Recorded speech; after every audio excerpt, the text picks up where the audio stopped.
What's up, YouTube? What's going on? Check testing, check 1 2, check testing, check 1 2, checking the mic, checking the sound.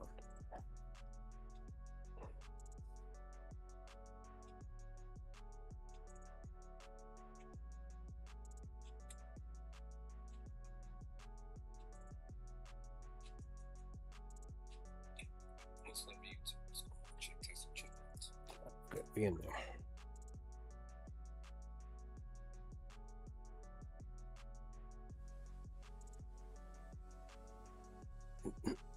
We are in there.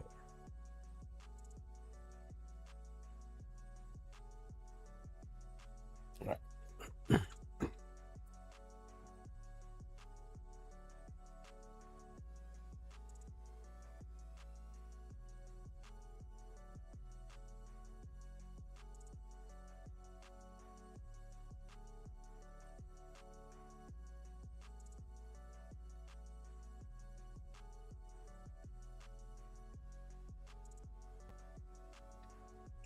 Okay.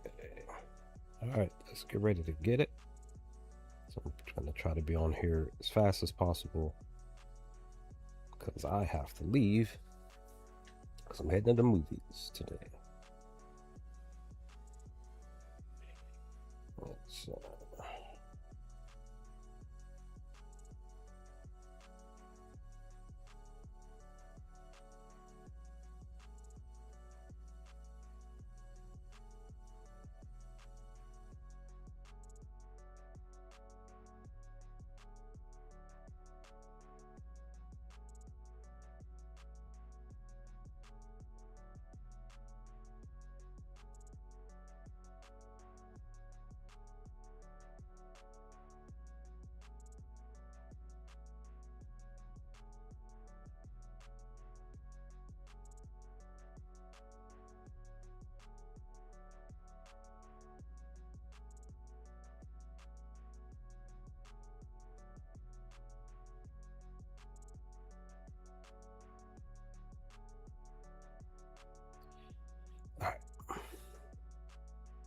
Let's get it. As I always say, hope you, your family, friends, and loved ones are doing well today. On this first day of the new month, August 1st, 2026. Hope you all slept well. Hope you all had a good final week of July. And the hope is that this weekend will be kind to us, our family, and most importantly, kind to our slips that we put in. And just in general, that we can enjoy sports here. Went technically since Thursday. Went 13-3 since Thursday, but went 4-2 yesterday. I want to say actually 5-2, to be honest, if I remember, because I think there's a pick that I didn't talk about. But yeah, actually, it's the full game Brewers mix that I put out, that I talked about. I didn't put out, but I put out the first half. I did talk about in the live stream yesterday that I took the Brewers to get 5 runs and Terrain to get 1 hit, but I shared the other one, which was the first 5 Brewers to get 3 runs and Terrain to get 1 hit, and they both pretty much both slips cashed. So technically went 5-2, but like I talked about on the stream yesterday, the went 0-1 as far as the 1-1, excuse me, as far as the main picks. The Cardinals Blue Jays first 5 under hit, but the Diamondbacks Guardians went under. Like I said yesterday, really felt like that was a risky bet that I decided to take. Really felt, as far as my own feeling of the game, that it potentially would have went over. Didn't happen at all. Finished 4-1.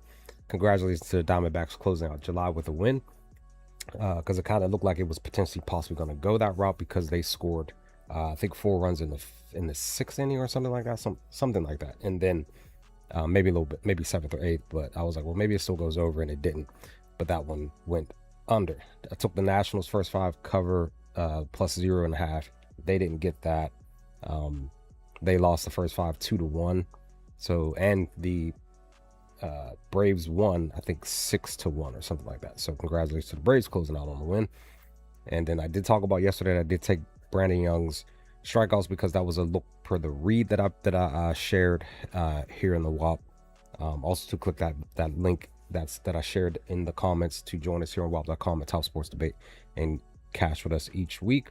Brandon Young got, I want to say 6 or 7 strikeouts yesterday. He cashed. I did talk about taking Nick Gonzalez for his singles, and I'll show you again here. This is what Nick has done just in general, literally in the last like 11 games now. Your boy is on a streak, and I said let me go on ahead. But the thing is that this game may not play. Reds, there's a high chance for rain, so this game is either going to get delayed or a couple of times or whatever, and then postponed possibly. But Nick Gonzalez is on the tear, literally 2, 4, 6, 8, 11 straight games where he's gotten a single. So once again, still 100% in the last 10, 100% in the last 5. Like I said, I took him for a single yesterday. He's going against Andrew Abbott. He doesn't have a hit. I think he didn't have a hit yesterday against but he was able to get it. But he had 2 singles again yesterday. Thought about taking him for 2, but I said I'll at least take him for 1. So I'm kind of mad at myself that I didn't. But he had 2 yesterday, so that's 5 games in the last 10 where he's had 2 singles. Your boy's on the tear. But again, like I said, kind of feeling like this game may get postponed and then doubleheader tomorrow, but we'll see. So that one was that. And then I also talked about this on the stream yesterday that I did take the Athletics team total runs under. They finished with, I think, 1 run yesterday, so this one cashed. So all in all, 4-2. Like I said, technically 5-2, but the one I did talk about, but I didn't share it. So finished the month off great in the back half of this week. Yesterday, great spot, and now it's August 1st. Let's see what we can do. My first 2 main picks. One of the early games that I decided to go with, I'm fading the Mariners' first 5 team total runs to go under, because they actually, they're facing off against a lefty, Prelip here. He pitched against them on the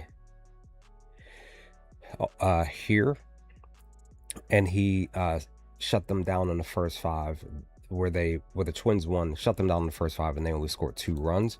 So that was on back in April. So I'm banking on the matchup again, banking on now that it's back in Seattle, where technically Seattle hasn't done well when it's pertaining to scoring runs at home. Let me make sure I'm doing this right. So it's 2.5 that I'm taking them under. So at home, just in general, they've been scoring some runs, right? But like I said, versus lefty pitchers in the first 5, they're actually averaging just 2 runs, right? They've only hit 3 runs 2 times in the last 10.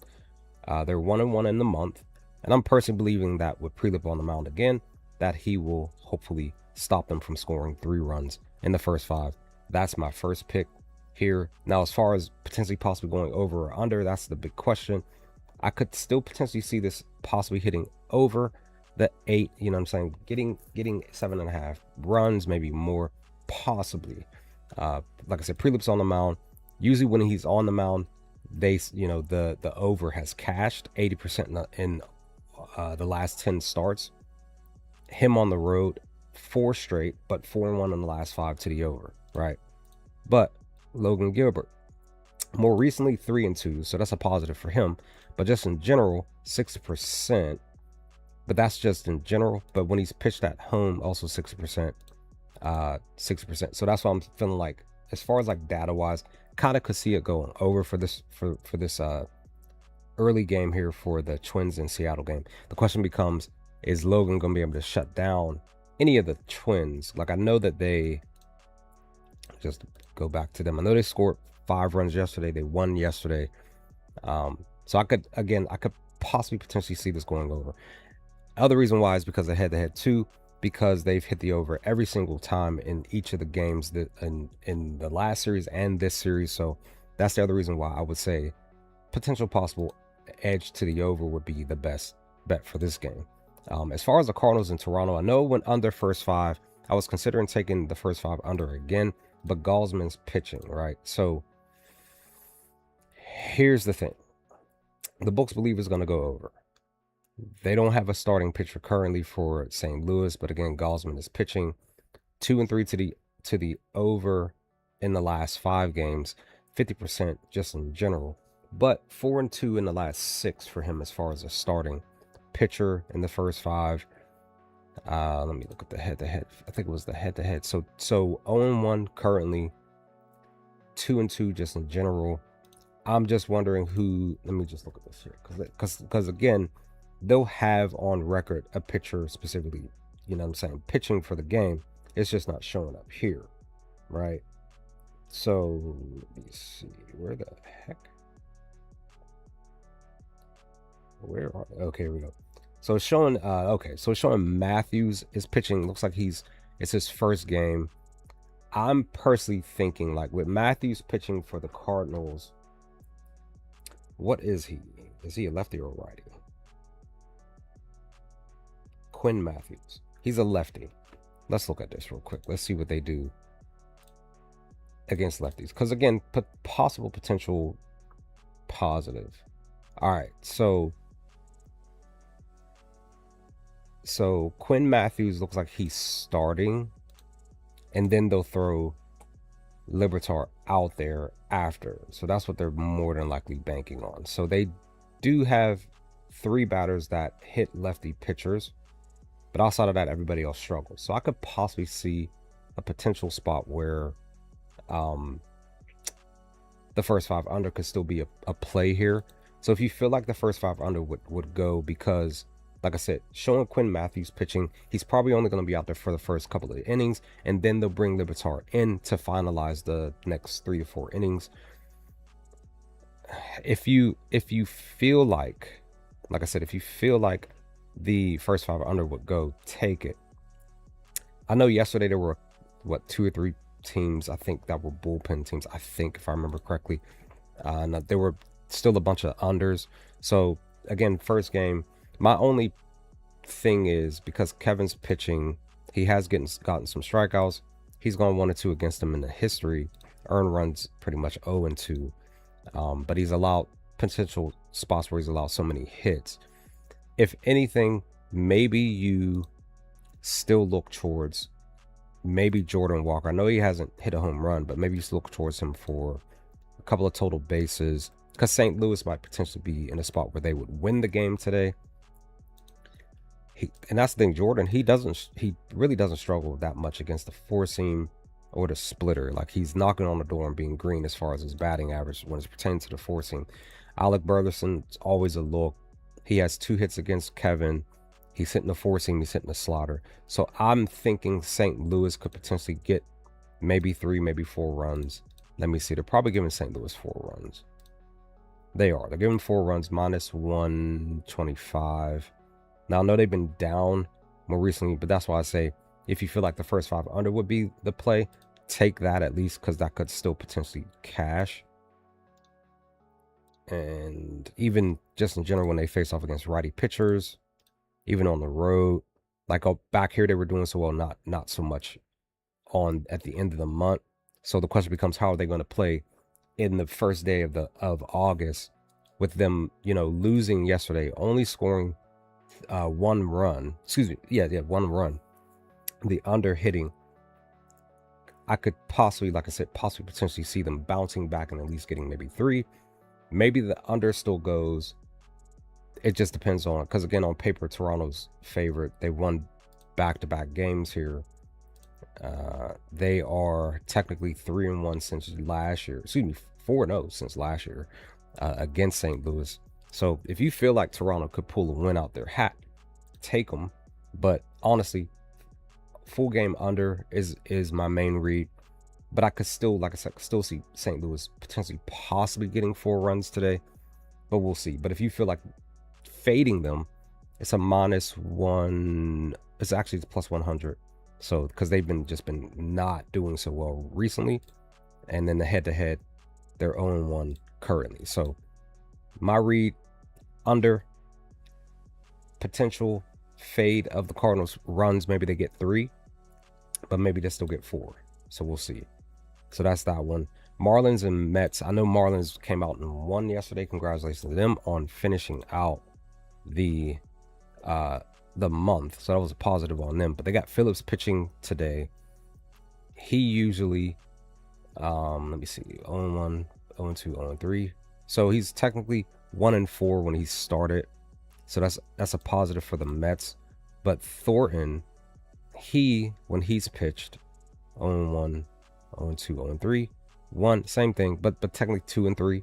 Back-to-back spots where when he was a starter, he won. But at home, he's technically only 1-2. This game, it hit 7 runs. It's 8.5 again. Maybe look towards the over. Because I really don't, honestly, I really don't know what. Let me see. Phillips on the road. Let me look at you, dude. Okay. I'm thinking Mets money line. Let me look at Thornton here. That's what I'm thinking, but I'm, again, possible over. But it could still go under. I would maybe look towards first 5 over. Let me look at this real quick. And even that may go under. Let me look at Phillips. 2-2. 2-3 in the month, last month. 60% to the under. 60% to the under when you pitched. I'm thinking first 5 under. But strong lean for me would be Mets money line here. Because again, they lost yesterday. But again, what are the batters gonna bring to the table for this game here? Let's see here. Because on paper, Marlins are still looking a little bit better. These are the top batters. They have 1 extra batter in the green. Because they only have 4, they have 5. Because he struggles against lefties. They have Carson, Jarrett, Francisco, Brett, and AJ. So those could be the batters as far as when it's pertaining to Tyler, because he does struggle against lefties. Those could be the batters that potentially show up and get the runs for the Mets. Get maybe 4, maybe 5. I'm going to guess since they're giving the Mets 5 runs today. Yeah, it's 5. Because it's super juiced at 4. So minus 105 on Caesars, which is technically great value. It's the base value, the standard value anyway. Head-to-head, well, not most, but they're averaging 5 against them just in general in the history. And let's see. Now, they couldn't get any runs in this series currently, but last series they got a bunch. So I could see New York getting some runs today, but the question becomes, can they? Will they get the runs? He doesn't like the splitter. So first 5 under is my main look for this one. He hits the split. He doesn't. Let's see. He doesn't like the splitter, but he's hitting the curve. Jarrett. He's hitting the splitter. Okay. And Phillip, he is throwing the splitter 24% of the time, and then the curve, and then the sinker. Yeah, I could possibly see. I just don't know if the Mets are going to get 2-3 runs super early, and then they get the other 2 in the back half once the bullpen comes in. But like I said, on paper, Marlins, because they have been, you know what I'm saying, they won, what, 4 straight now? Let me just double check, make sure that I'm... Actually, no, apologies, because they lost here. But again, they closed out Philly. So they're 4-1 in the last 5. So that's a positive for them. Again, they won yesterday. So the question becomes, for this one, do they win today? Could they win? Plus 118. Now they went 0-4 against the Mets in the most of their matchup this year, but they pulled out a win yesterday. I'm honestly thinking Mets, though, just being honest. Mets money line, first 5 under, with a possible over late game. That's that one. I already talked about Seattle and Twins. White Sox and Rays. I'm still pondering what I would want to do with this game. White Sox pulled a win yesterday 6-1. Now Hicks is on the mound and Rasmussen's on the mound. Hicks has no data, so automatically off top I'm thinking Rays winning. Again, on paper you got Rasmussen 9-5 on the season. His strikeouts, if I remember, aren't that good though, right? He doesn't get any strikeouts that much. Earned runs, he more recently was allowing some earned runs. So if you believe like White Sox will get 4 or 5 runs, take them on the runs. Literally, they're super juiced at 3, but the best spot is 4 to -105. Another one, really great value on Caesars and the Score Bet app. Those are the 2 best. Head to head, they usually get 5, right? So if you feel like they can get maybe 2 to 3 runs off of Rasmussen, take the 5, or excuse me, take the 4. If you feel like they'll get 5, because again, per the head to head, they usually get 5 most of the time. It's super juice plus value at +160. I always tell y'all, chase this plus value, because if it cashes and you miss out on it, you know what I mean, that's on you. If you feel like they'll cover the run line, because they've covered 4 of the last 5, 4 straight, take them on the run line. 1-0 currently against them. But again, with Hicks out there on the mound, I really don't know if he's going to be able to shut down this Rays squad. He is a righty pitcher, so let's see what Tampa does against righty pitchers. Now, the only thing is with Tampa, they've been really struggling to get any type of runs on the board, but I could still see them opening up August, because they did so well in May, they did well in June. July was their tougher month. You know what I'm saying? They really just like fell off, more specifically after the All-Star break. Like those last 2 weeks was just really rough for them. As you see, they really haven't scored any runs. Same thing, head to head, they usually get runs against them. As you see here, they had 8-6, 8-5. Couldn't get anything in the first game. So again, we're walking into August, new month. At home, on the back half, 7-6 and 11. But again, most of the time they couldn't do anything. And then versus righty pitchers on the back half, they were getting 6-4, 7 and 6. But it's just these last 5 they couldn't do anything. I could see them potentially getting these 4 runs, maybe 5 today, winning the game, flipping the script. But again, this is all on paper, because I always say this is data that has a potential edge. There's no guarantee that any what I say, what I'm looking at will come true, right? For any of the games that I talked about, I could go 0-2 today, and whatever else, 0-4, 0-5, whatever else I decide to play for today. But again, if you feel like Chicago will get a bunch of runs and lose, say 5-4 or something like that, but still cover the run line, take them on the run line. It's just that they haven't really covered the run line against them this year. Most of the other times last year they did pull a win yesterday. So, because who was it? Benintendi, Vargas, and somebody else hit a home run super early in the game. So they showed up really well for yesterday. I'm just wondering, will today be the day that Tampa actually gets some runs? Kind of feel like that they could. I'm just not sure if this under will cash or not, because the books believe that it will. But again, I'm just not sure what Hicks is going to do. Per his data, it's showing that last year he was getting a bunch of strikeouts. Let me see here. What is his mix? He throws the sinker, which he struggles the most to throw, and then the sweeper. Look at that.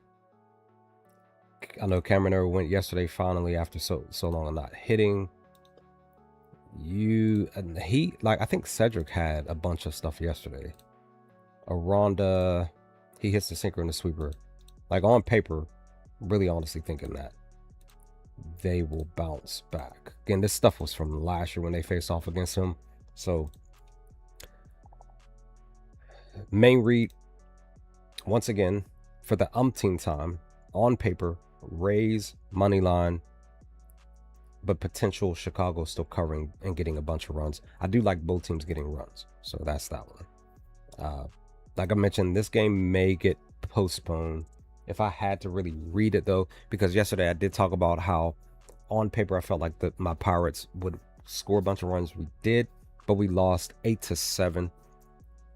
I will say thanks to one of my brothers, because he sent me a couple of picks and I tailed 2 of them. I just missed the other one. He went 3-0 yesterday on his parlays, and I tailed 2 of the parlays and I cashed. So he got me paid a little bit. Do the Pirates do it again? Do they score 4+ runs, 5 runs tonight? That's my question. On paper, they usually score runs against Cincinnati. On paper at Cincinnati, more recently, more technically this year, they usually get runs, right? So they've done it again. Can they do it again today against Andrew Abbott? But again, the question is this game even going to play? Me, I'm personally passing on the game unless this game actually goes. If it goes, then I'll do like a live read or something, or put something in just before. But currently, I don't think this Pirate game is going to go. That's just me. But on paper, Cincinnati looks a bit better, just a little bit. But I could still see a possible under, because again, the over smash like 8 and 15 runs. I could see it going under the 9, and possibly maybe Cincinnati still winning this game, because Ashcraft is pitching. It's just the first 5 I would take under because he's on the mound. But let's look at it here, because that's what I was originally thinking. I was thinking Ashcraft strikeouts, and because his strikeouts are currently at 5. Wait. Apologies. It's not 5. I think it's 6. It's actually 7. Super Juice at 6. So it's actually 7 plus 107. Excuse me, 105. In the head-to-head, though, he hasn't been able to do anything. So if you feel like he'll go under his strikeouts, fade him on the strikeouts, which is 111, 111, 115. That's if he does. History has shown in the head-to-head matchup, he doesn't get 7 strikeouts. Maybe that's my only read for the game, if the game plays. And then, like I said, maybe potential first 5. That's what I'm thinking. Because it's usually cashing for both teams, 70% for both. The over is cashed for Ashcraft when he's pitched. And Abbott, I apologize, I was doing the wrong thing. No, I apologize. Yeah, Ashcraft was hit the over. Abbott, 70% to the under when he's pitched, 60% when he's pitched at home. But then 80% when he's pitched at home in the last 5. Let's look at Ashcraft. On the road, 100% to the over. So, again, I'm thinking Ashcraft under his pitches, first 5 under, even though Ashcraft, when he's pitched more recently, the overs have cashed, and a potential spot for the under, all due to the weather more so, because when the weather, the baseballs get wet, kind of hard for the pitchers to really throw. I'm thinking Ashcraft goes under his again, if this game does go. I'm thinking a postponement though. But all in all, I'm passing unless the game goes. Just before the game starts, I'll more than likely fade Ashcraft on his pitches. Phillies in my O's. Like I said, my main pick is for my O's to get 2 runs in the first 5. We won yesterday. We came back and won yesterday. We were down, I think 4-0 or something like that, and then eventually, like, I fell asleep, woke up, whatever time I woke up, I think it was like 10. I forgot what time it was, but I know that I woke up and seen that we were winning 6-4. I think it was like the 8th inning, and then we won the game. So, do we go back to back? I'm kind of curious about it because Christopher Sanchez is pitching, and then we have Shane Boss for us on the mound. He's 4-9 in the last 11 starts. When Shane pitches, as far as the over-under, 50% in the last 10, 60% in the last 5 to the over. When Shane pitches for us, 50% in the middle, and same thing at home when he pitches, 50%, but 60% in the last 5. I'm kind of wondering, does the over hit for this game? Again, the over hit yesterday. 2-2 just in general, 1-0 on the year. I'm kind of wondering, kind of question, kind of ponder, because like I said, we came through late. I think Beavers was the one, because he was a look for me yesterday, and I was thinking about putting him on the slip, and I didn't, and I should have. because I think he either hit a home run, he had 3 HRR, because he was batting in a 2-hole yesterday. So today or tonight, it's either going to go over or it's going to flip to the under. For us, the over has hit 4 straight. For Philly, the over has hit 4 of the last 5 games. Like I said, I can honestly see the over hitting. Philly potentially still scoring a bunch of runs. Maybe they go above 4 today. I'm going to guess instead of giving them 5. Just double check this real quick. Yep, they're giving them 5 minus 105. Same thing. Back 0-1 currently, 2-2 against us, 50% just in general when they've played on the road, 60% to the under. When they're on the road against a righty pitcher, 60% to the under. I don't know. I really don't think I could see. I don't know. Because the thing was, I was thinking, all right, Brandon Young got me the strikeouts yesterday. Do I lean towards Shane to get strikeouts today? Same spot, 4.5, where he went 4 straight, getting 6 or higher. 8-2 in the last 10 starts. And then when I look at him at home, same thing, but better. 9-1 to the over, averaging almost 7 strikeouts. Philly, they strike out, right? A little bit. Not too much, but they did yesterday. So my question is, do I consider taking Shane for strikeouts here? But it actually, I apologize, it was 6. I apologize. Do I take him at 6 tonight? That's my question. What do I really want to do outside of my main pick for this game? Because it's my O's. And I really want to take us on the money line. Plus value again. It's a plus 128. At the same time, I can see Philly winning today as well. Because again, they lost yesterday. They closed out July with an L. We closed out July with a win. I could see it flipping. I could see a 6-4. You know what I'm saying? The over still cashes and we lose. Maybe it goes the other way. Maybe we go up early and then Philly comes back and they win 6-4. Or maybe a little bit higher. Or it's 5-4. You know, or 5-3. Maybe we don't get a bunch of runs. They're giving us 4 runs. I'm really tempted and enticing to take this. We finished last year with 5. We opened up the meeting with 6. We're usually getting 5 in the last 10. And at home, we're getting a bunch of runs. It's either I take the chance on Ball's getting 6 strikeouts, or I take the more of the better read, which is us getting the runs at 4. Or, 5. Actually, no, it is 4. What am I saying? We'll see. I'm gonna queue up both. I'll just do both, and I'll make a decision. Still got plenty of time. I'll probably make the decision after I come home from the movie, and I'll probably post it for sure. But that's my read: is team runs for us, the over possibly hitting, and then Boz for his strikeouts. But for sure, like them, really honestly, feel like the over will hit. Rangers, Astros, congratulations to the Stros. They closed out yesterday, winning 11-2. The over smashed 12 runs. So obviously off top, the Grom's on the mound. Then they got Bianco here. Let's see. When he pitches at home, the over has hit 67%. Now, 1, 2, 3, 4, 5. Are they giving him 5 runs or 4? They'll get him 4 runs, so that's really enticing here.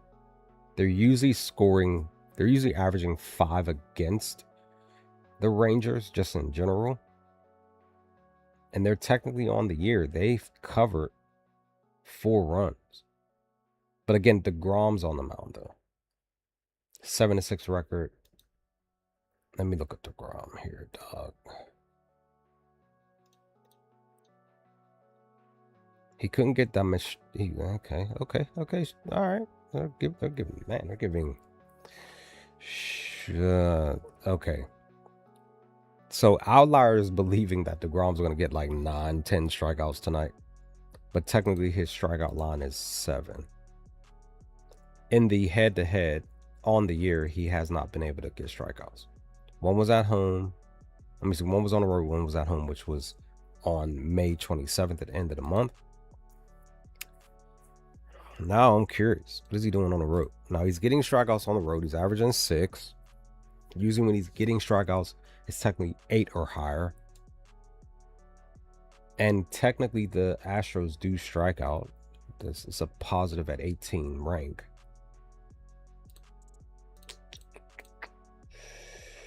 I'm kind of wondering. Okay, he allowed 4 here, but it was low scoring. I mean, because again, obviously off top of my back of my brain, I'm thinking under full game, which I'll probably take. So I'm gonna cue that up because I'm probably gonna take that. But first 5, maybe possible first 5 under. But we got to remember, Rangers. They also too. They just got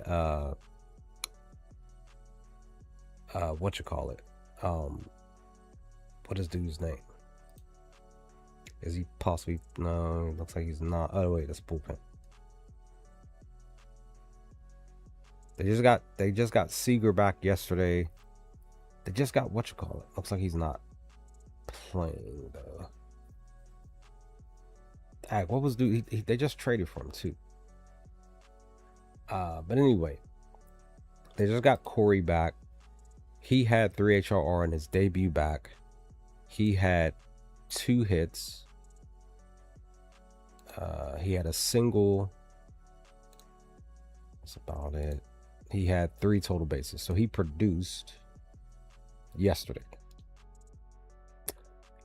So you've only pitched 1 time.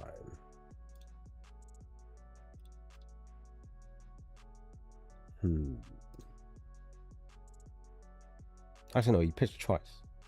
So he has 8 strikeouts here, but then 4 here. He struggles against lefties. He allowed 4 and 5 earned runs. That's what I'm saying. Like, I could see the Rangers getting, because that's what I keep saying. Rangers have been a really good team to place bets on this year in certain spots.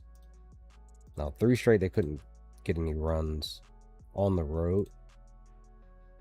In the series from a couple of months back, they only scored 4 runs 1 time. And again, they're back at Houston. I don't know. I could see them getting 4 runs tonight. Because I really don't know if you're gonna get. They're giving them 6 strikeouts. So I want to say it's 5. Let's see, is it? Yeah, it's 6. Super juiced at 5. Could he get 5? Sure. Maybe I'll take him on a random, see if he gets 5 strikeouts tonight. But obviously off top, the under for sure. Still could see a first 5 under. But I'm just wondering if your boy here is going to allow any of these cats to get a hit at all before he comes off the mound. Because of course Jacques is a look. He has a home run against him. He's hitting the 4-seam. Still got good enough timing here. Duran, did you do anything else? You had to hit a single, -103 for a single tonight. He's hitting the slider. He's technically hitting at night. It's 250 on the batting average, so that's still good. And he's actually tied with the batting average, so either way, whether he's facing off against a lefty or righty, it didn't matter. He's still positive against both pitching arms. And then Wyatt, did you do anything yesterday? You had a single. Now, you struggled against Ronell from last year, or technically even this year.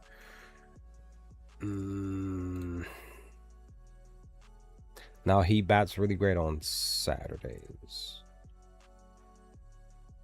This is technically his second best day to bat. Yesterday was his first, but again, he only had 1 hit yesterday. So I kind of feel like a potential bounce back tonight for the Stros, because again, DeGrom pitches. Let's look at DeGrom here.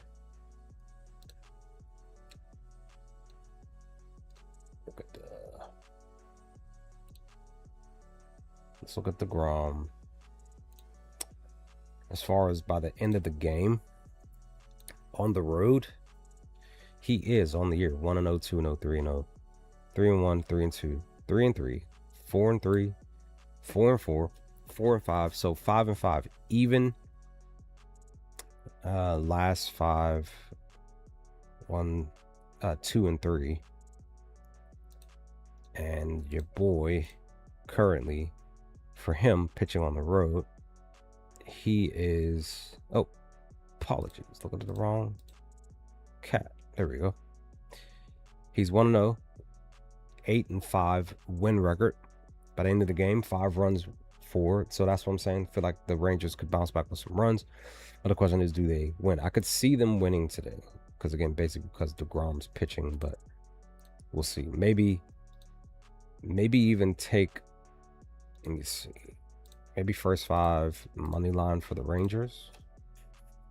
It is juice. That's what I'm saying. Because DeGrom's pitching.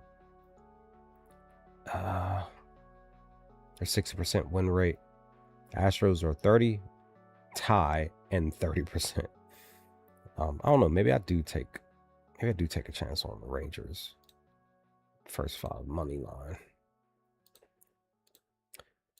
But it's still a risk because the under could hit and, you know. Let's see. 1, 2.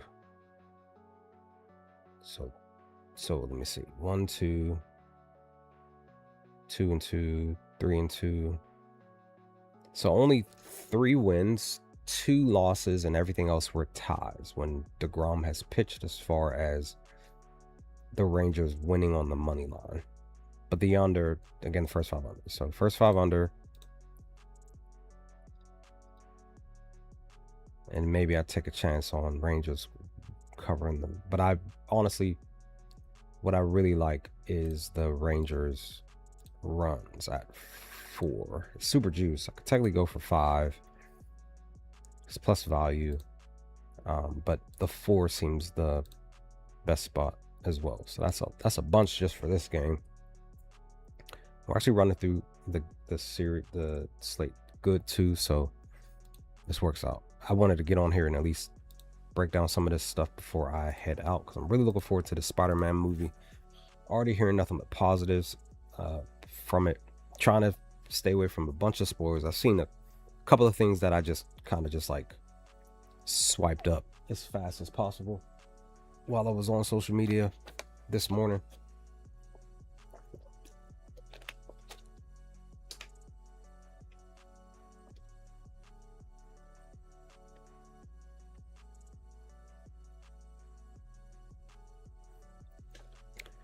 All right, Diamondbacks and Guardians, the undercashed. All right, Messick's on the mound. The last time I placed a bet with Messick on the mound, it went positive for me. So, do I... Actually, that's my apologies. Let me go to the actual game that I'm on. Gotta skip that one. Oh, okay, all right. So, there's potential for rain, potential delay. I'm probably maybe the only thing I could really possibly consider for this game is maybe a under, all because of the weather.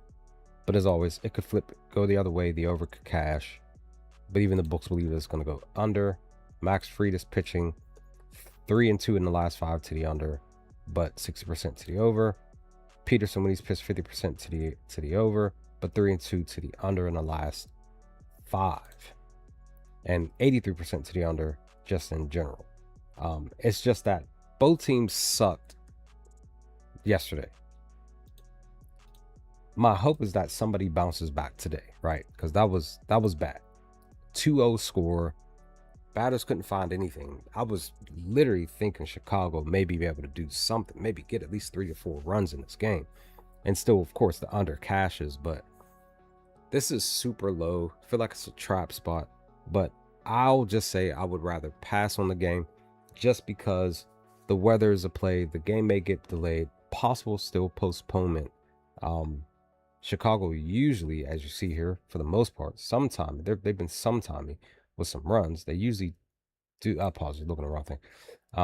So when you look at them at home, 1, 2, 3, 4, 5 games they scored 4 or 5 runs or higher when they're playing at home from last month. This is where they usually produce, but do they go back-to-back games getting under 5 runs or under 4? That's a question that they would have to answer for themselves. I'm just saying out loud that I don't know what to really do with this game outside of just passing on it, because I really don't.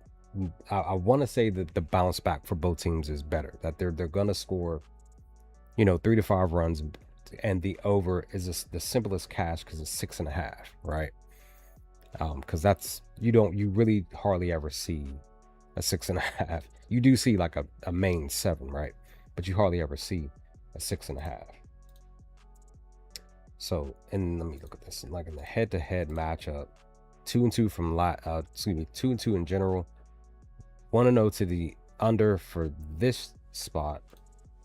Let me look at this here. Maybe Stat Muse will help me feel better about this one. But I honestly, just being honest, I really don't think I'm gonna put anything down in this game. Just gonna say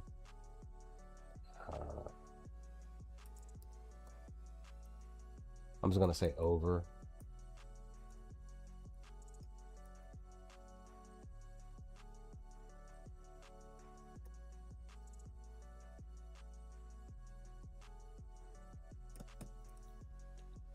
Uh, 2-6. So Yankees actually have the Cubs number.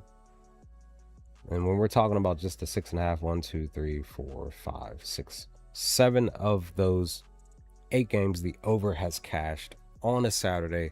So that's literally gonna be my read.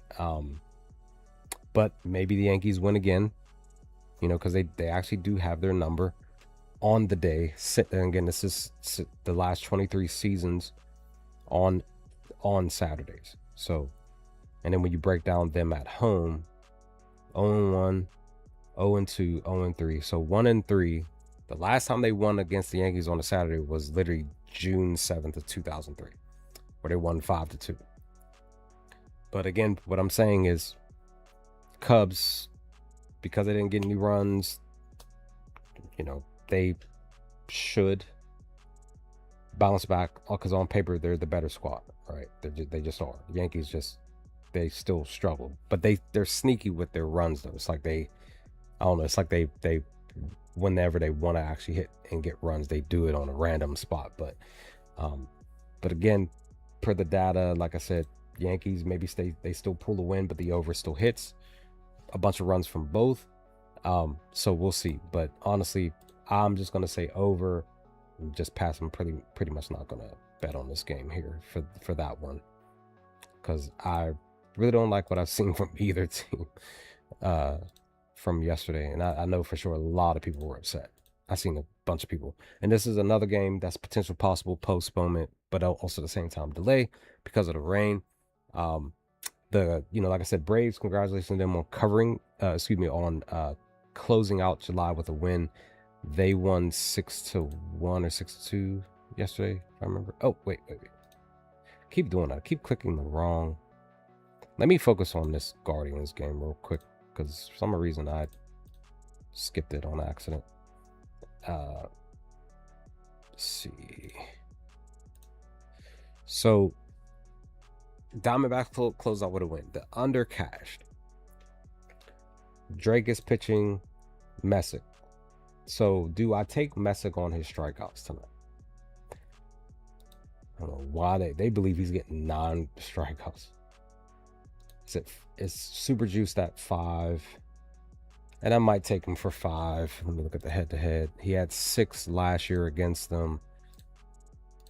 At home, he produces better at home, but it's just more recently at home. He only did it twice. And Arizona doesn't strike out that much. So this is a potential spot where because I know like Arizona, they can score runs. Let's see, 1, 2, 3, 4, 5, 6. I'm going to guess instead of giving Arizona 5 runs. No, they're giving him 4. Enticing. 2-2 against them. 1-0 on the year. Oops. They do get runs when they actually get them on the road. Them versus lefties, though, they actually do produce against lefties. It's just back-to-back on the 24th to 25th when they face off against Washington. They could not. Again, Messick is pitching. He, in and around, allows 3 runs. Let me see. First 5. So the books believe it's going to go under, actually. Actually, books believe it's going to go under. Yeah, there it goes. It's going to believe it's going to go under 5. Now, Drake has only pitched twice. Went 1-1. The last time it was him on the road, he allowed 6 runs, which could be a beneficial spot for the Guardians. Now, for them, the under cashed 90%. It's on a streak right now, so I missed out on that. At home, 3 straight unders, 4-1 in the last 5, 70% hit rate in the last 10. When Messick has pitched, can he specifically stop the Diamondbacks from getting runs in the first 5? Because again, on paper, Diamondbacks are green. Vargas and Carroll are super green. Even Kepler, but I don't even know if he's going to play. Not sure when this Ryan Cuts, going to play. I know that Marino only had 1 hit yesterday, 1 single, and I think 2 HRR. Yeah, so he finished out there. He still finished out positive. Can he get 2 HRR tonight? It's a possibility, but it just depends on what Parker Messick does, because he knows how to throw his 4-seam. Struggles a little bit with the changeup, but he can still handle business there. And he really does his best job throwing the sinker, but he doesn't throw it that much. The question becomes, is he going to be able to shut down the Diamondbacks? Are the Diamondbacks going to be able to score more than 2 runs in the first 5 before Messick comes off the mound? Because again, Drake has only pitched 2 times here. And I'm honestly thinking like Cleveland possibly may be able to get a couple runs off of Drake, but we'll see. But again, like I also showed, the under has been more of a prevalent spot. That's the other thing. Look at Cleveland. They sucked. They were producing runs at home last month for the most part. It's just back-to-back. Like, that's so wild. Like, as you're seeing here, when they get the runs, they're getting 5 or higher. But when they don't even get 2. And that's whack. I just don't think I could see Drake shutting them down, just being honest.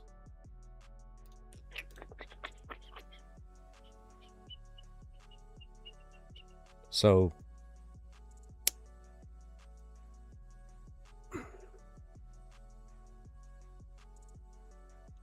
maybe you just go with the under, full game 8.5, because that's hitting for both teams. 60% or higher. I would say full game under again. And maybe you take a chance on Messick getting 5 runs. It is juiced. And see if he will strike out the Diamondbacks, because they usually don't. Because that's a risk. That's a risky bet. But that's what I see for that game there. Now we can focus on the game that possible postponement, possible delay. Whoops. Do that.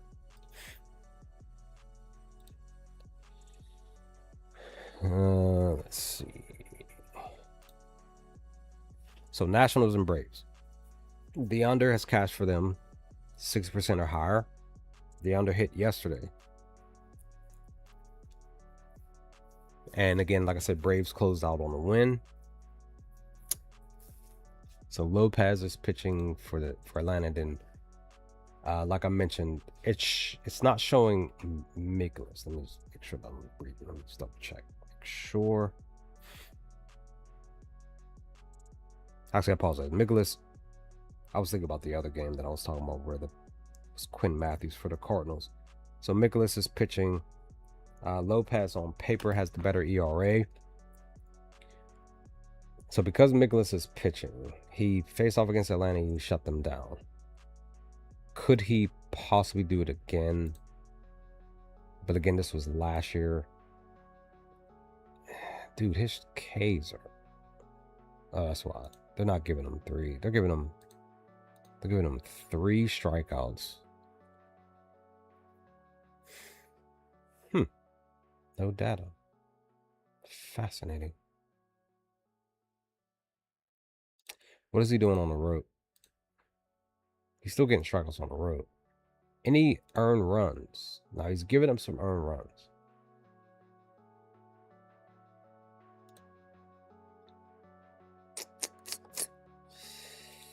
Maybe you do take the Braves for... Maybe you look at them first 5 runs. Let me see real quick.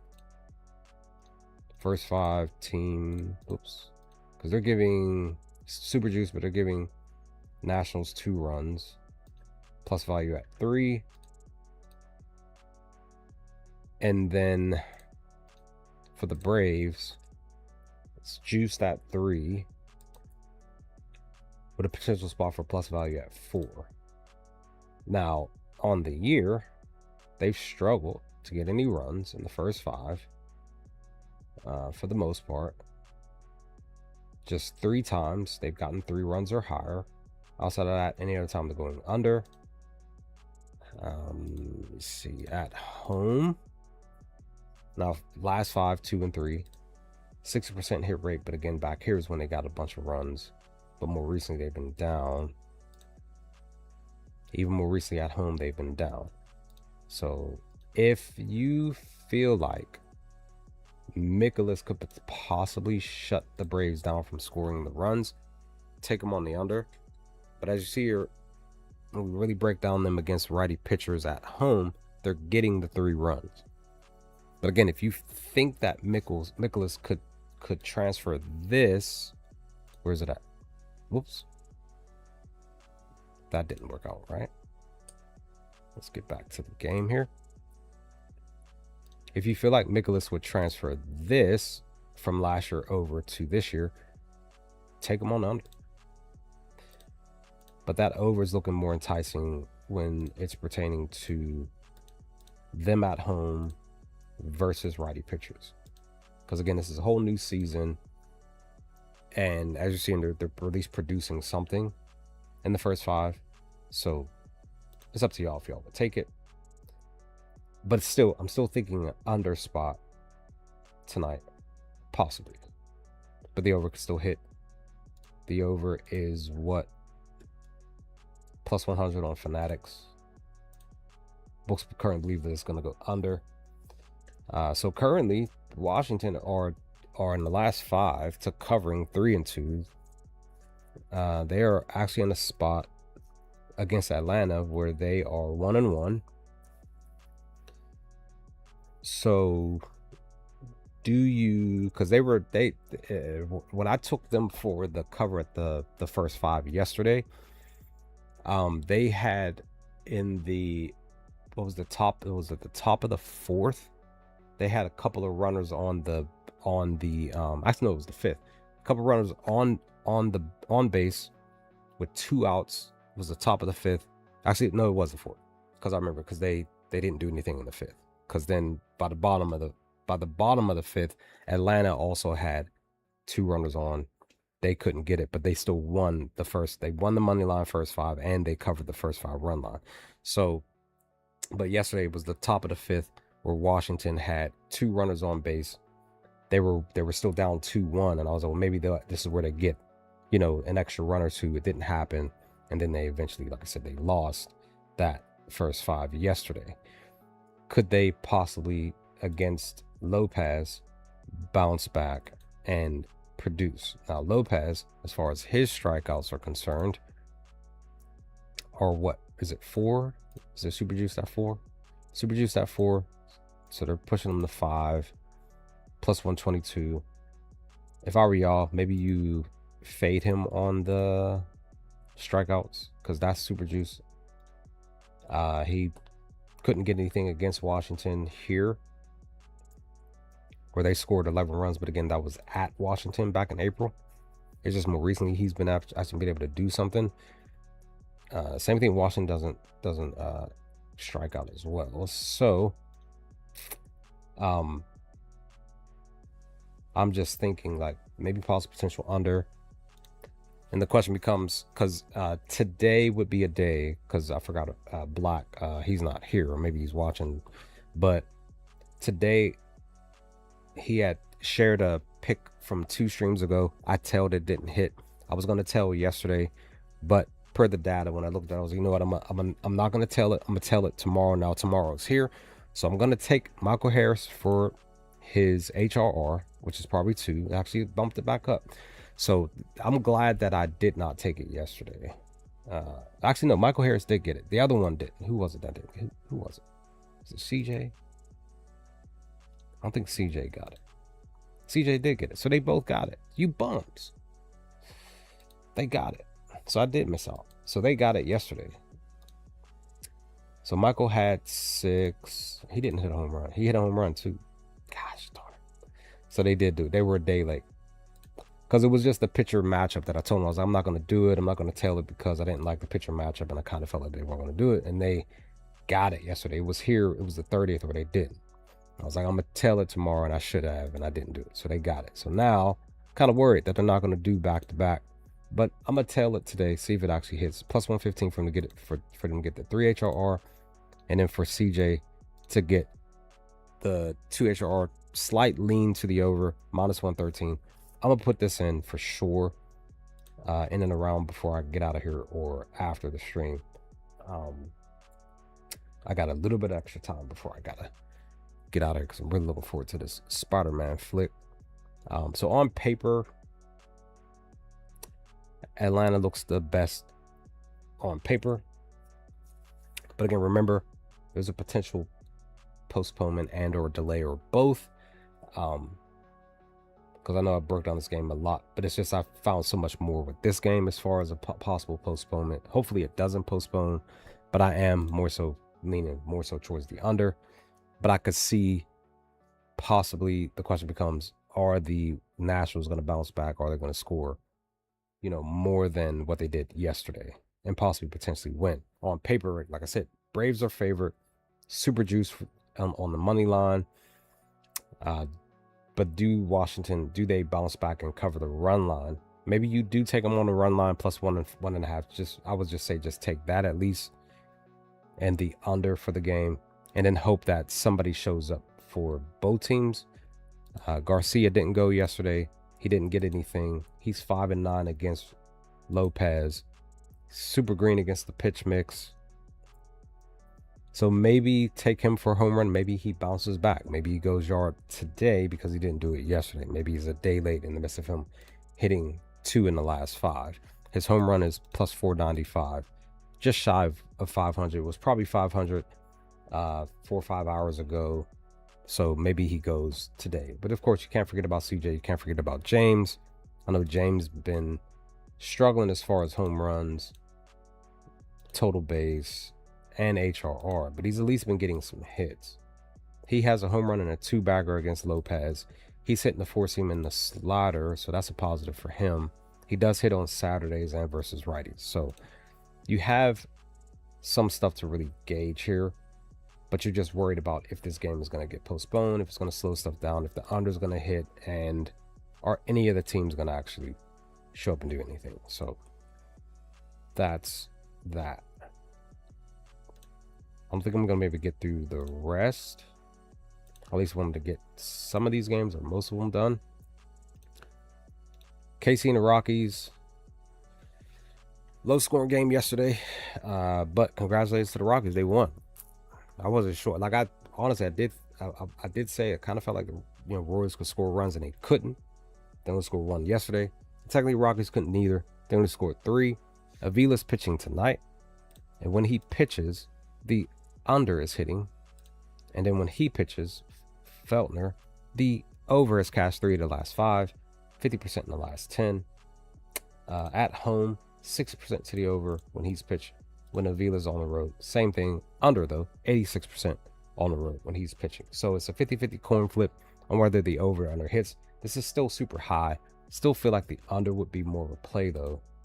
But I'm just curious about Avila being on the road here against a Colorado squad that who have in the past, as we see here, scored more than 4 runs or 5 runs, and the over has cashed. So maybe this is a bounce back spot for the Royals. Maybe a bounce back for the full game. Maybe Colorado gets more than 3 runs. But again, on paper, the Rockies are the better team as far as some of the batters. So actually, apologies.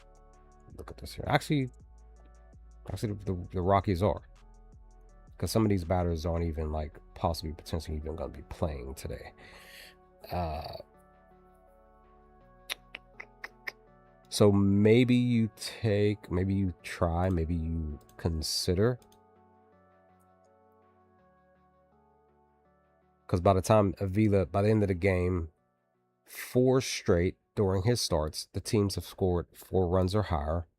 I'm going to guess instead they're giving Colorado 4. Actually, no, they're giving them 6. Now, the last time I second guessed the Rockies on their run line when it was 6, they got the 6.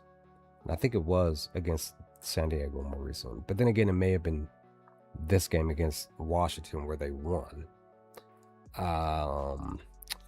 Look at this here. Let's see.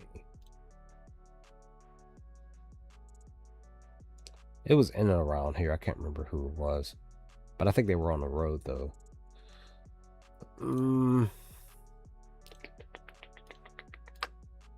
They usually struggle to get runs against them, so they went under once again for 4 straight time. What's Avila's strikeouts? Not good. They're giving him 6. What are they giving Feltner? 6. I see it's a positive for KC on strikeouts. I don't know if you feel like both pitchers will get their projected strikeouts at 6. Maybe you take them both, single bet both. Kind of like in Feltner though, because he's been on a streak.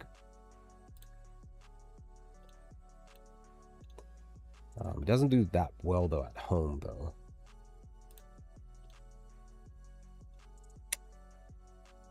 Again, Colorado on paper looks the best. And of course, Rumfield is the best batter on the board per his stuff. It's just that he just hasn't shown up more recently. I don't know. Maybe you take him for 2 strikeouts tonight. It's plus 610. Maybe. But he's batting great on Saturdays versus righties. Batting great at home and at night. On paper, he should do something tonight. Yeah, same thing. Honestly, guys, I'm thinking under full game. That's really all I could find. Because the only other one that I can think is Feltner for strikeouts, but that's if he actually gets it tonight. Now, San Fran and Padres. Congratulations, San Fran. They shut him out.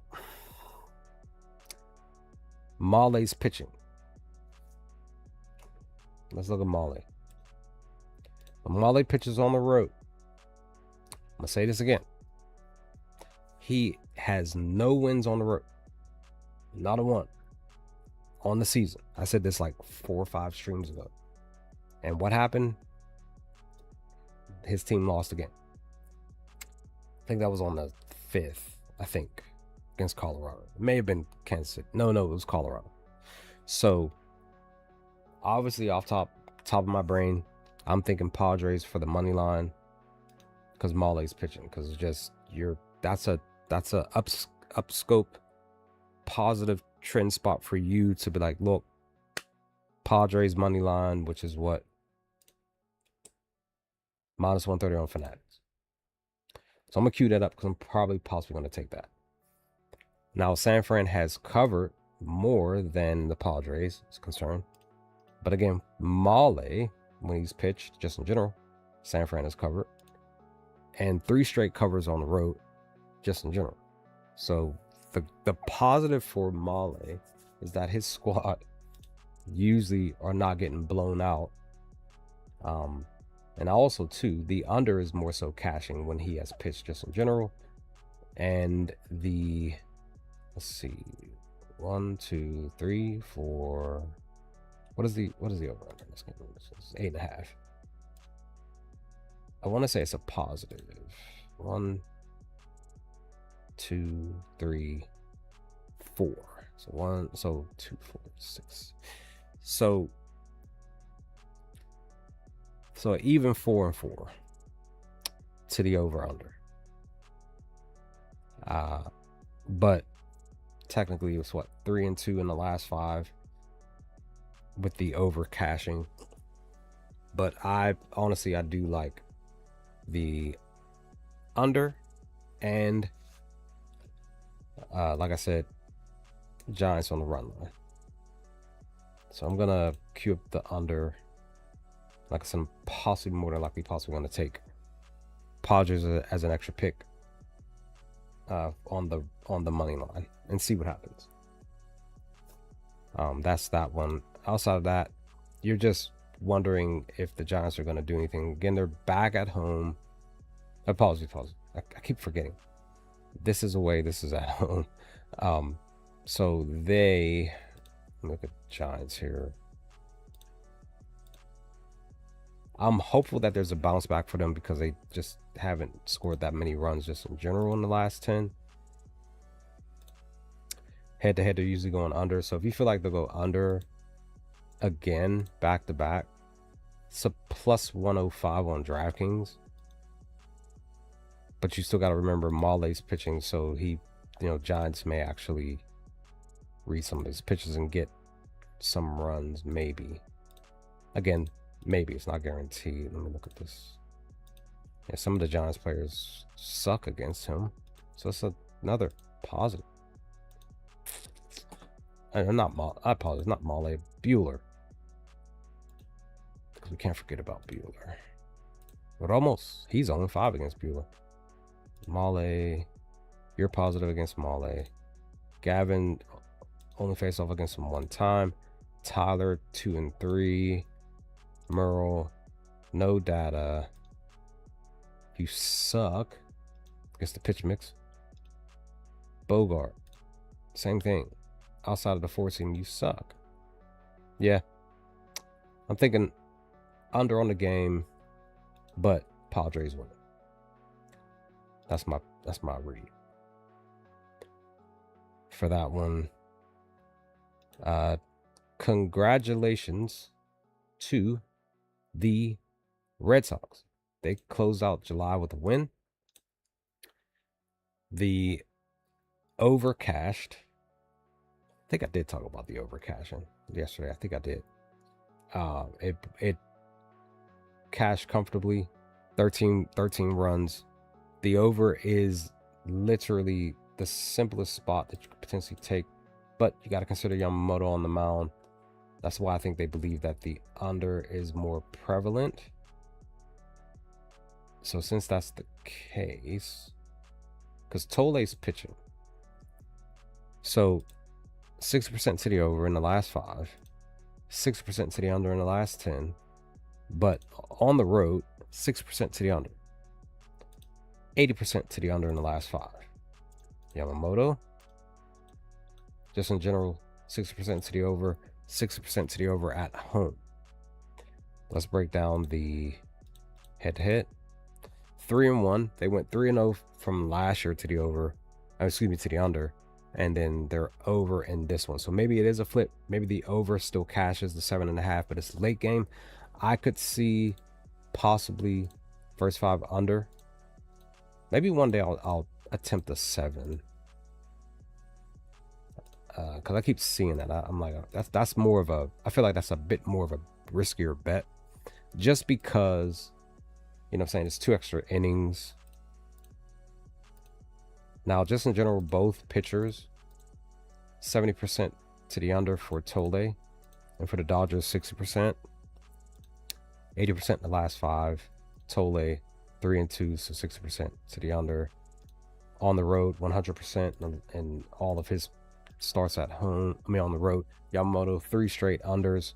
So I'm more so leaning towards the under. Yes, it's super juice, but there have been plenty of times where I've taken a juiced under at a -140, -145, and literally the first fives end at 4 runs, and it's just like that's the correct read, you know, because if you sometimes push for these pluses, you know what I'm saying, and it doesn't hit, if it doesn't clear, if it only clears the 4 most of the time, that lets you know like the books were correct, because they're basing off of the pitching matchup.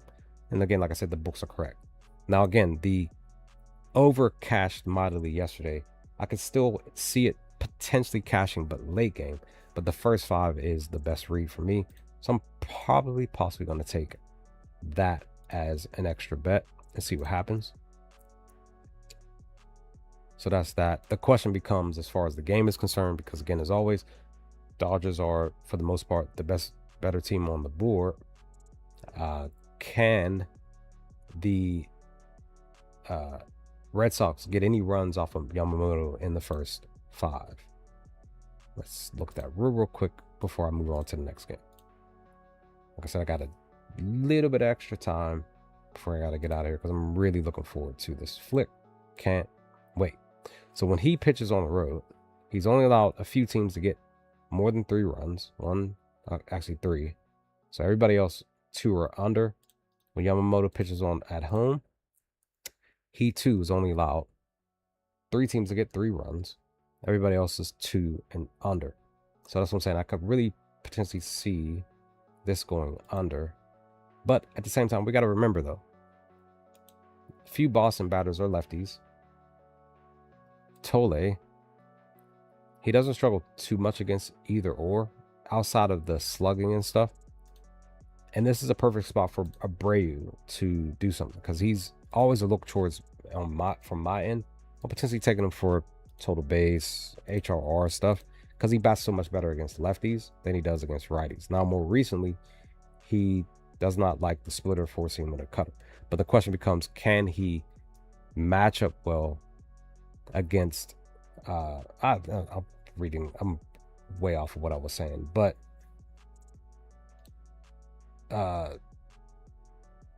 Dodgers bat well against lefties. That's what I should have been saying, because I saw Tole was a lefty, and I'm like, hold on, you know, blah blah blah, because I forgot. I'm thinking Tole's on the Dodgers squad, but he's not. He's getting strikeouts. Can he strike out the Dodgers? Let me look at this real quick. Let's see, Tole. Let's see. Click Tole. See, Dodgers don't strike out that much. So then let's look at Yamamoto. Yeah, Boston does. So first 5 under, and still potential for over, but maybe the under still cashes full game. So give me the first 5 under and we will call it. Congratulations if you took, when I said yesterday, Brewers, I posted it in the WAP per my read of the games, and I said Brewers run line is the best. It literally is the best read that I could find for this game against the Angels, and they didn't blow them out, but they won 6-2. So they covered the run line. They scored 6 runs. Angels couldn't get anything. So now, Solano's pitching for the A's. Gasser's pitching for the Brewers. So when Gasser pitches, 6% to the over for him. 6% for Soriano for the A's. But he had 3 straight to the under. But when he pitches at home, 60% to the under.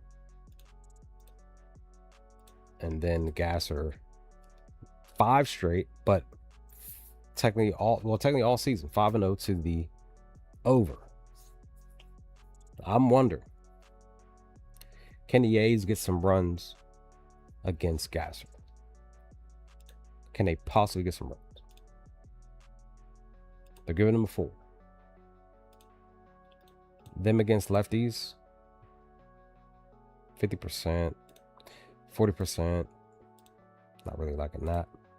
At home, still not that much. As every other game, they're getting 4. Maybe they could pull a rabbit out their butt and get the 4 today. But still see Brewers winning today. So we'll see.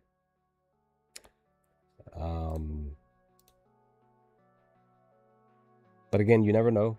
Maybe the Angels open up with a win today. Their plus value for them to win straight up, plus 105.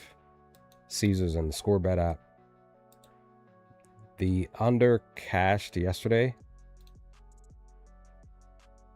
2 and 2 back-to-back unders, even since last year. So I'm kind of wondering.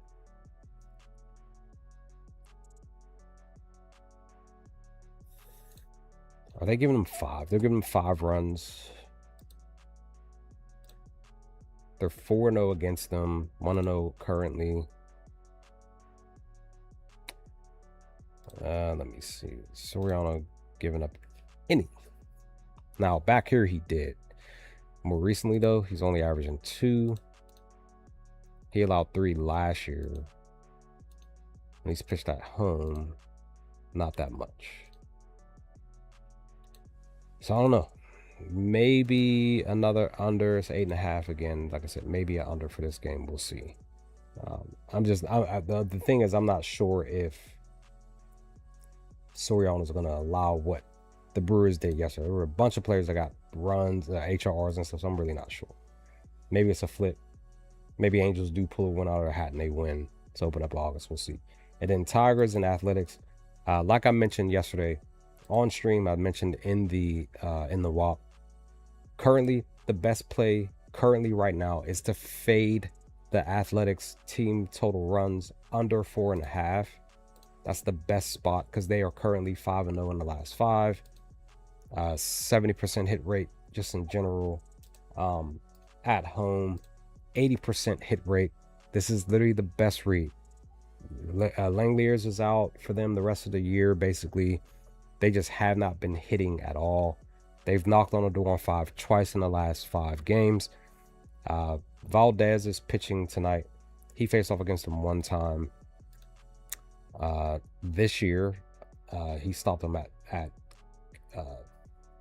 1 run this last month, basically early in the beginning of the month. So I can see that rolling over into this game. So that's my best read for this one.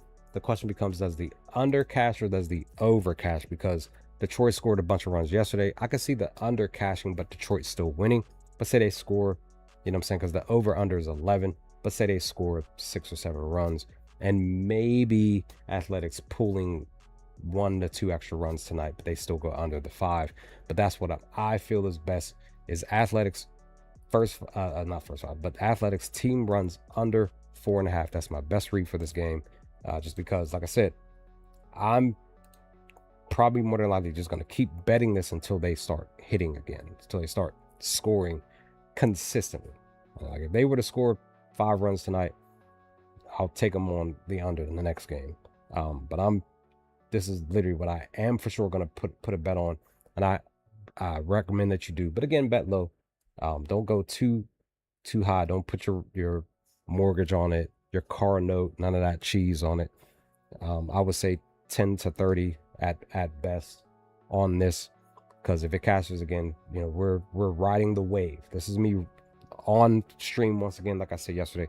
Basically, this is the one wave that I'm riding, because I literally just came across this information 3 days ago, where technically I just put the wrong bet in here. It was supposed to be the under, and I thought that that's what I was taking, and I didn't. It was the total, and I was the wrong bet. Should have been their team total runs under that I thought I'd put on bet 365, and I didn't. So technically I am 3-0 right now, but technically it's but currently it's 2-0. So this is the bet. I'm running with that for sure. That's a definite one that I'm gonna do right now. I'm gonna put this in right now. Outside of that, if I were you, see, because again, Detroit's on paper, the face off against a righty. He does get some strikeouts. He has allowed some earned runs. He struggles against righties, so torque would be a look. Dingler, I know Dingler went yesterday. Did Torque do anything yesterday? He didn't go. He had 3 total bases, 3 singles. That's what I'm saying. There's a potential for Detroit to not score 13 runs. But again, maybe they do. Maybe they get 9, you know, maybe. But I'm seeing more of a possible potential under. But Detroit's still winning in the opening day. But let me put this bet in right now for the Athletics to go under their team runs. Team bet 365. Remember that. And look at that. Currently, the books believe that they're going to go over their team runs. They got it at a plus 105. I'm going to take it too. But let me see. Let me look at this real quick. I think it's because they believe Gasser is going to, Valdez is going to give up a bunch of runs. But let me, this first 5 here. Actually, they got it going under 6 runs. Over under 6 runs.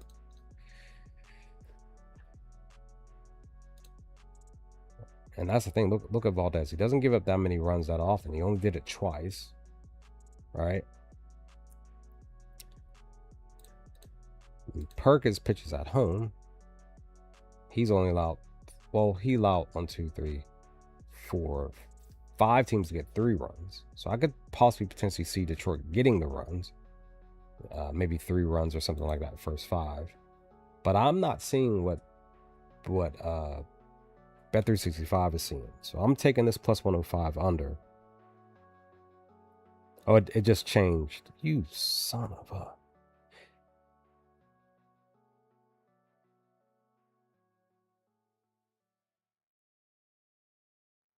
So it just changed. I keep clicking on it. So it's literally saying plus 105 here. I mean, it's plus 105, but it's actually now shifted to a minus 105. So it's no longer that plus value. So I must have missed it within the last, I don't know, 4 or 5 hours, something like that. But I'm placing it. I'm mad too because that's extra value on return. Oh well. But I placed it.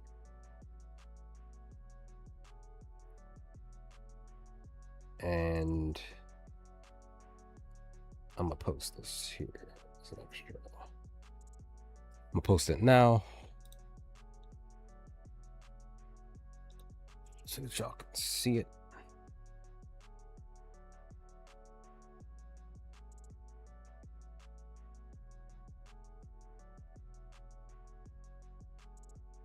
So Athletics team runs under.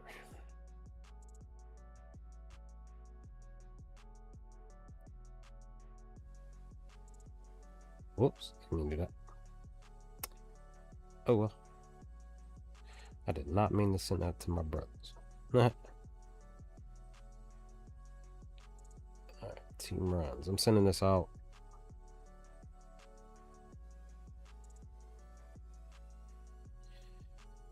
Because this is the bet right here. That's the wave, current wave.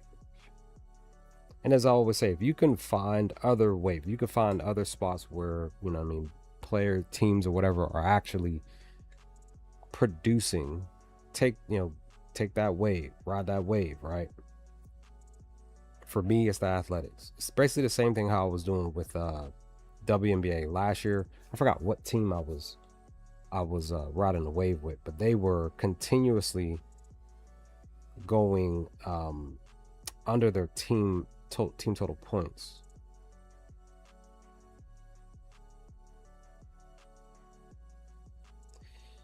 All right, here it is. Posting this in the WAP right now. This is additional bet. Bang, there we go. Athletics team total runs under 4.5, minus 105. Like I said, it was a plus 105 on the score bet app. If you have the score bet app, guarantee you go look at it, because I'm literally trying to tell you that I'm not lying. I'm like, just swore that it shifted down. And I'm like, man, that was some nice positives. So, but like I said, outside of that, maybe you do take Green and Torque. Well, for sure, Torque, because again, he struggles against righty batters, right? So Torque, Dingler. Like I said, Dingler went yesterday. Maybe he goes back to back. Torres, Lee, and then if El Dorado plays, if he plays, maybe you do look his way. Maybe he pinch hits today, because again, like I said, this squad is just not. They're just not doing anything. Again, maybe they do score the 5 runs today. Maybe August is the month where they actually start hitting randomly.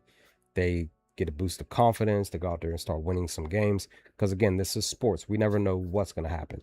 Currently, like I always keep saying, the data is giving you a potential possible edge. There's no guarantee that any of stuff that you read here, that you hear me say, anything that I talk about, anything that I've read, anything that I feel good about, great about, possibly more than likely going to put a bet in, any of this stuff can lose today because it's just a new day and a plethora of variables can happen to cause everything that I've queued up here to go in the opposite direction. Never assume, like I keep telling y'all, never assume that because what a team has done or what a player has done, they're automatically supposed to do it in the very next game. Remember, 70% hit rate, 5 straight. This is day 6. Could be the 6th day that the Athletics decide to score 5 runs. Never assume that they're supposed to do it because, like I mentioned, on paper, they just can't find runs, but it doesn't mean that they won't.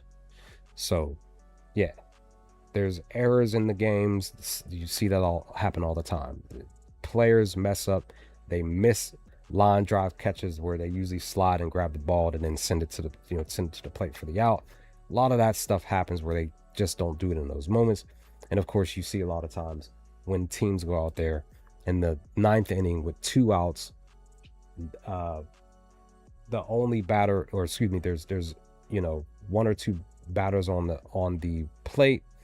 They're down 5-3, and the batter hits a home run randomly and win the game.